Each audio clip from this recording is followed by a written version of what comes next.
Congratulations, you're fired, the CEO announced in front of the entire board meeting.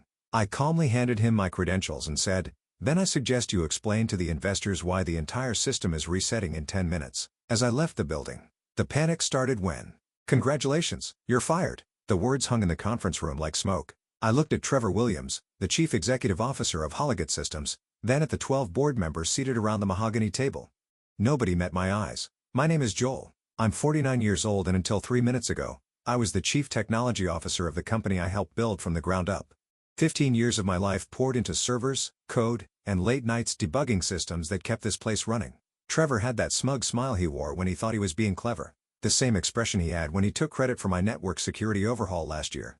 Or when he announced the merger with Foxlane Innovations without telling me they wanted to gut our entire infrastructure. "I suggest you explain to the investors why the entire system is resetting in 10 minutes, I said, placing my security badge and laptop on the table. The room went quiet. Trevor's smile faltered for half a second before returning full force. "What are you talking about?" he asked. I stood up, straightening my tie.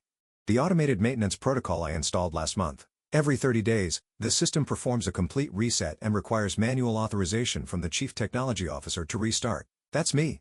Or rather, that was me." Board member Patricia Hayes shifted in her seat. "What does that mean exactly?" "It means," I continued checking my watch, "that in approximately 9 minutes, every server, every database, every piece of software that runs this company will shut down. And without my authorization codes, it stays down." Trevor's face had gone pale. "You're bluffing." I walked toward the door, turning back one last time. "The client presentation to Veltri Dynamics starts in an hour. $30 million contract. Might want to figure out how to turn the computers back on." The panic started when I reached the elevator. I could hear shouting through the conference room doors. Someone was already on the phone with information technology. Another voice was calling the legal department. Trevor was yelling something about lawsuits and criminal charges. 8 minutes. The elevator doors closed and I descended to the parking garage. My truck was parked in the same spot I'd used for 15 years. The same spot Trevor had tried to reassign to his nephew last month, claiming senior staff needed better parking privileges. I sat behind the wheel and waited. 7 minutes. My phone started ringing. I built Hologet Systems from nothing. Started in Trevor's garage back in 2009, writing code for small businesses that needed basic inventory management. Trevor handled sales. I handled everything else. We were partners then. Or so I thought. The first crack appeared 3 years ago when we landed the municipal contract with Fort Wayne. I designed the entire traffic management system. Spent 8 months of 16-hour days making sure every light, every sensor, every backup protocol worked perfectly. When the mayor held the press conference, Trevor stood at the podium alone, taking credit for his team's innovative solution. I should have said something then. Should have walked away when he started calling my ideas our vision and my code company property. But I believed in what we were building. Believed that good work would speak for itself. My wife Kelly saw it before I did. She'd watch me come home frustrated, talking about meetings where Trevor shot down my suggestions only to present them as his own the following week. She'd listen to me complain about how he was hiring his friends for positions they weren't qualified for. How he was making promises to clients that our systems couldn't deliver. "He's using you," she told me 6 months ago over dinner. "And when he's done, he'll throw you away like yesterday's newspaper." I defended him, said he was just under pressure from the board, that the company was growing too fast, that things would settle down once we got through the busy season. The warning signs were everywhere. Trevor started excluding me from board meetings, claiming they were high-level strategy sessions that didn't require technical input. He hired an assistant chief technology officer named Brandon Miller, fresh out of college, supposedly to help with my workload. Brandon spent most of his time in Trevor's office, learning the systems I'd built, asking questions about protocols I'd never documented. 2 weeks ago, I caught Brandon copying files from my secured folders. When I confronted him, he claimed Trevor had authorized it for backup purposes. When I asked Trevor about it, he gave me some story about preparing for an information technology audit. Last week, Trevor started asking specific questions about my access codes, said the board was concerned about security protocols, wanted to ensure multiple people could authorize critical functions. I told him I'd think about it. I should have known then what was coming. Should have seen that Brandon wasn't there to help me, but to replace me. Should have realized that every system I'd built, every piece of code I'd written, was being cataloged and prepared for my departure. But I trusted him. After 15 years of partnership, I still believe Trevor Williams was my friend. 5 minutes left. The call I'd been waiting for came exactly on schedule. Trevor's name flashed on my phone screen. "Joel, we need to talk." "No, we don't," I said. "Listen, maybe I was hasty in there. The board's been putting pressure on me, demanding changes, talking about bringing in outside consultants. I was trying to protect you." Protect me. The same lie he'd been telling himself for months. The same excuse he used when he took credit for my work. When he hired Brandon behind my back, when he started cutting me out of decisions about systems I'd designed. The reset happens in 4 minutes, Trevor. Okay, look, what do you want? We can work something out. Stock options, a consulting contract, a severance package. I almost laughed. 3 minutes ago, he'd fired me in front of the board like I was some entry-level employee caught stealing office supplies. Now he wanted to negotiate. I want you to understand something, I said. For 15 years, I've worked nights and weekends building systems that made you rich. I've covered for your mistakes, fixed problems you created, and watched you take credit for work I did with my own hands. Joel, I'm not finished. You brought Brandon in to learn my job so you could fire me. You've been planning this for months, maybe longer. The only thing you didn't plan for was this. 3 minutes, through the concrete walls of the parking garage, I could hear car doors slamming, people running.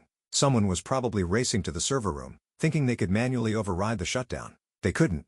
I'd learned years ago to build redundancies into redundancies, to protect the company's data even from the company itself. What do you want? Trevor asked again, and I could hear the desperation creeping into his voice. I want you to remember this moment, I said. I want you to remember that for 15 years I was loyal to you. I believed in this company, believed in what we were building together, and you threw it away because you were afraid of looking weak in front of the board. 2 minutes. The Veltri Dynamics presentation starts in 58 minutes, I continued. $30 million. Without the demonstration system, you've got nothing to show them. Without the client database, you don't even have their contact information. I could hear voices in the background, people shouting instructions, keyboards clicking frantically. How do I fix this? Trevor asked. 1 minute. You don't, I said, and hung up. I started my truck and drove toward the exit. In 60 seconds, every light in the Holliget Systems building would go dark. Every computer would shut down. Every phone system, every security camera, every piece of equipment that kept the company running would stop. And for the first time in 15 years, Trevor Williams would have to solve a problem without me. The shutdown lasted exactly 4 hours and 37 minutes. I knew because I was sitting in Brennan's Diner on Coliseum Boulevard, drinking coffee and watching the news coverage on the television mounted above the counter. Technical difficulties plagued local software company, ran across the bottom of the screen while a reporter stood outside the Holliget building, interviewing confused employees who'd been sent home early. My phone rang constantly. Trevor called 17 times. Brandon called 8. Patricia Hayes from the board called twice. I let them all go to voicemail. At 3:15 p.m., the building lights came back on. I knew they'd found a way to manually restart the core systems, probably by pulling backup drives from the emergency storage and rebuilding the network from scratch. It would take them days to restore everything to full functionality. At 3:47 p.m., my phone rang with a number I didn't recognize. Mr. Turner, this is David Foster from Foster, Collins, and Associates. I represent Holliget Systems. We need to discuss your actions today. A lawyer. Trevor was already building a legal case. I haven't done anything illegal, I said. Sabotage is a criminal offense, Mr. Turner. Intentionally damaging computer systems, disrupting business operations, causing financial harm to the company. The district attorney might be very interested in your activities. I almost smiled. They thought they could intimidate me with legal threats, the same way Trevor had been intimidating me with job security threats for months. I implemented a security protocol designed to protect company data, I said. The system worked exactly as intended. If Holliget Systems no longer employs qualified personnel to operate their technology, that's not my problem. You deliberately created a situation where you were the only person who could restore operations. I created a situation where the Chief Technology Officer had to authorize system restarts. I was the Chief Technology Officer until approximately 2:30 p.m. today.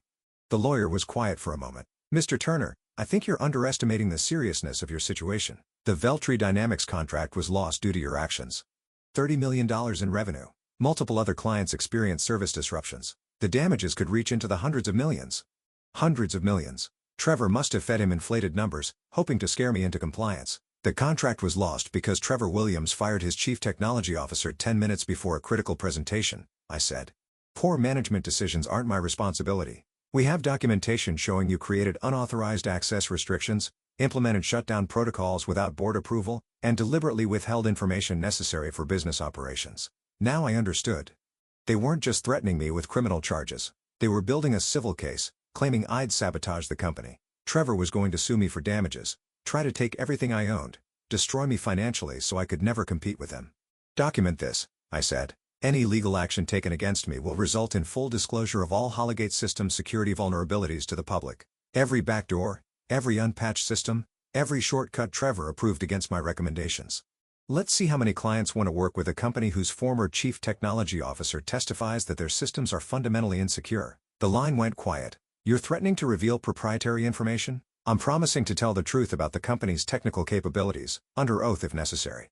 I hung up and ordered another cup of coffee. 20 minutes later, Trevor called again. Joel, we need to meet. Face to face. No lawyers. No board members. Just us. Why? Because this is getting out of hand. Because we used to be friends. Because maybe there's a way to fix this that works for everyone. I thought about it. Trevor was scared now, realizing that legal threats weren't going to make his problems disappear. He needed something from me, and he was finally ready to negotiate from a position of weakness. Brennan's Diner on Coliseum Boulevard, I said. 1 hour. I'll be there. But I already knew he wouldn't come alone. Trevor arrived 43 minutes later with Brandon Miller in tow. I watched them through the diner window, Trevor pacing in the parking lot while Brandon sat in the passenger seat of a black BMW I didn't recognize. Company car, probably. Another perk Trevor had authorized for his new favorite employee. They sat across from me in a corner booth, Trevor looking haggard, and Brandon avoiding eye contact. The kid was nervous, probably worried about what his role in today's events might cost him. Coffee? I asked. Trevor shook his head. Let's just get to business. What's it going to take to make this go away? Make what go away? Don't play games, Joel. You know what I'm talking about. The legal threats, the system vulnerabilities, all of it. Name your price. I leaned back in the booth. You think this is about money? Everything's about money. That was Trevor Williams in a nutshell. Everything reduced to dollars and cents. Profit margins and quarterly reports. He'd never understood that some people worked for reasons beyond their bank account balance. Tell me something, I said. How long have you been planning to fire me? Trevor glanced at Brandon, then back at me. It wasn't personal. How long? 6 months, maybe 8. The board wanted changes, wanted to bring in younger talent, reduce operational costs. Brandon's salary is 60% of what we were paying you. 8 months. While I was working overtime to prepare for the Veltri Dynamics contract, Trevor was already planning my replacement. While I was training Brandon, thinking I was helping a colleague, he was studying my job so he could take it. Did you ever intend to keep me on as a consultant? I asked. Originally, yes, but then you started asking questions about access protocols, making comments about documentation. The board felt you might become a security risk. A security risk, because I wanted to protect the systems I'd built from unauthorized access. Because I'd questioned some of Trevor's technical decisions in front of clients. Show him the contract, Trevor said to Brandon. Brandon pulled a folder from his jacket and slid it across the table. Inside was a consulting agreement offering me $50,000 to provide technical transition assistance for 90 days. $50,000, I said. For 15 years of institutional knowledge. It's a generous offer considering the circumstances, Trevor replied. I read through the contract. Standard non-disclosure language, non-compete clauses, and a section requiring me to provide complete documentation and access credentials for all systems and protocols developed during employment. They wanted me to hand over everything. Every password, every backdoor, every security measure I'd built to protect the company. And in exchange, they'd pay me what Trevor probably spent on business lunches in a month. There's one problem with this, I said. What's that? You assume I want to work with you? Trevor's face tightened. Joel, be reasonable. You're unemployed. You're facing potential criminal charges and your reputation in this industry is going to be destroyed when word gets out about today. This is your chance to walk away with something. My reputation? Industrial sabotage isn't exactly a selling point for future employers. I smiled and closed the contract folder. Trevor, do you know who called me this morning? He looked confused. What do you mean? At 7:30 a.m., before I even got to the office, I received a phone call from James Parker at Veltri Dynamics. He wanted to discuss a position as their new Director of Information Technology. Seems they've been watching my work for months, impressed with the security protocols I designed for municipal contracts. Brandon's eyes widened. Trevor went pale. The job pays twice what you were paying me, I continued, plus stock options and a signing bonus. You're lying, Trevor said, but his voice lacked conviction. I pulled out my phone and showed him the missed call log. 7 missed calls from Veltri Dynamics between 7:30 a.m. and 2 p.m., all from James Parker. He called back during your little board meeting, I said, left a voicemail asking if I was interested in discussing opportunities. Funny thing is, he already knew I was leaving Hollygate, said he'd heard rumors that management changes were coming. Trevor's face went white. That's impossible. Is it? Who's been handling the Veltri contract negotiations for the past 6 months? The truth hit him like a freight train. Patricia Hayes, the board member who'd been pushing hardest for operational changes, was also the former chief executive officer of Veltri's main competitor. She'd been feeding information to Veltri for months, helping them understand exactly what Hollygate's capabilities were and who was responsible for them. Patricia set this up, Trevor whispered. She's been recruiting me since January, I confirmed. Discreet conversations at industry conferences, casual questions about my satisfaction with current management, subtle hints about better opportunities. I turned her down because I thought I owed you loyalty. Brandon was staring at the table. probably realizing that his new job might not be as secure as he'd thought. If Veltri poached Holigate's key technical personnel, they could undercut every contract bid and steal the entire client base. But today changed my mind. I continued. When you fired me in front of the board, you made it clear that 15 years of partnership meant nothing. So I called James Parker back. Trevor grabbed his phone. I need to call Patricia. Need to find out what she's planning. Too late for that. What do you mean? I checked my watch. At 5 p.m. today, Veltri Dynamics is announcing the acquisition of Holligate Systems' intellectual property portfolio. They've purchased the rights to our traffic management software, our municipal database systems, and our client integration protocols. That's impossible. We own those systems. You own the code. I own the patents. The silence stretched across the table like a chasm. Trevor's mouth opened and closed without sound. Brandon looked like he might be sick. The patents, Trevor finally managed, filed in my name over the past 5 years. Every major system upgrade, every security protocol, every piece of innovative code. My lawyer assured me that as the actual inventor, I retained intellectual property rights regardless of employment agreements. It was true. My attorney had advised me years ago to file patents on my major innovations, partly for protection and partly for pride. I'd never imagined I'd need them as leverage against my own company. The traffic management system alone is worth $8 million in licensing fees. I continued. Municipal database integration is worth another $12 million.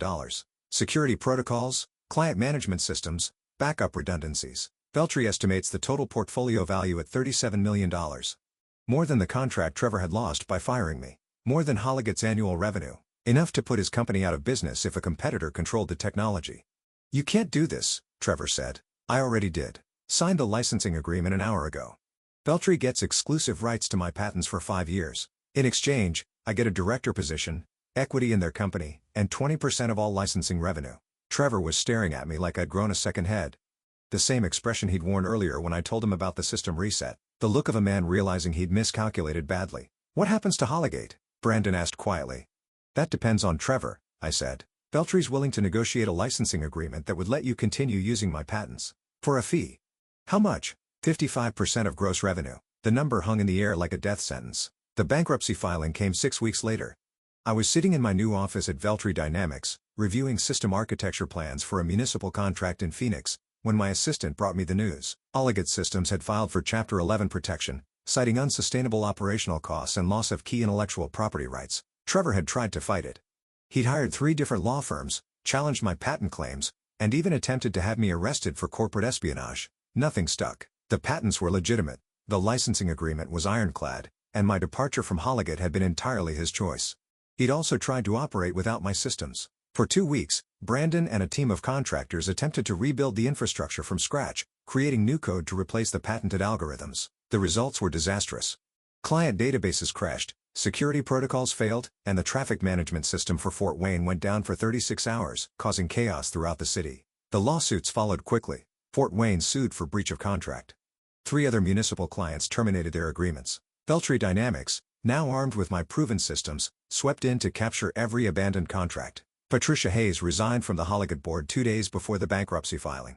She'd already accepted a consulting position with Veltri, helping to integrate acquired assets and transition former Holligate clients to new systems. Brandon Miller lasted 3 months before Trevor had to let him go. The kid wasn't qualified for the position he'd been hired to fill, and without my systems to maintain. There wasn't enough technical work to justify his salary. He ended up taking a job with a small startup in Indianapolis, making half what Trevor had promised him. The final blow came when the bankruptcy court approved the asset sale. Veltri purchased Holligate's client list, office equipment, and remaining intellectual property for less than Trevor owed in legal fees. The company that had taken 15 years to build was liquidated in a single afternoon. I didn't attend the auction. Instead, I spent that Thursday morning working with my new team on a security upgrade for the Indianapolis airport. Real work, technical challenges that mattered. Projects that would be credited to the people who actually designed them. Kelly met me for lunch at a restaurant near the Veltri offices. She'd been supportive through the entire transition, never questioning my decisions, never suggesting I should have handled things differently. Any regrets? She asked over soup and sandwiches. I thought about it. Trevor Williams had destroyed our partnership, betrayed 15 years of trust, and tried to steal credit for my life's work. But his actions had also freed me from a situation that was slowly destroying my passion for the work I loved. None, I said. She smiled. Good, because James Parker called this morning. He wants to discuss expanding your team. At Veltri, my ideas were valued, my contributions were recognized, and my name appeared on every patent application. The signing bonus had paid off our mortgage. The stock options would fund our retirement. The salary was enough to let Kelly pursue her art full-time, something she'd dreamed about for years. Trevor Williams, on the other hand, was working as a regional sales manager for a software company in Cleveland. I'd heard through industry contacts that he was making about 30% of his former salary, living in a small apartment, and telling anyone who would listen that his former business partner had stolen his company. Brandon Miller had found work debugging legacy systems for a company that specialized in maintaining old software. Patricia Hayes was making more money as a consultant than she'd ever made as a board member, helping other companies navigate acquisition strategies. The truth was simple. Actions have consequences, and eventually everyone pays for their choices. Sometimes it just takes longer than you'd expect.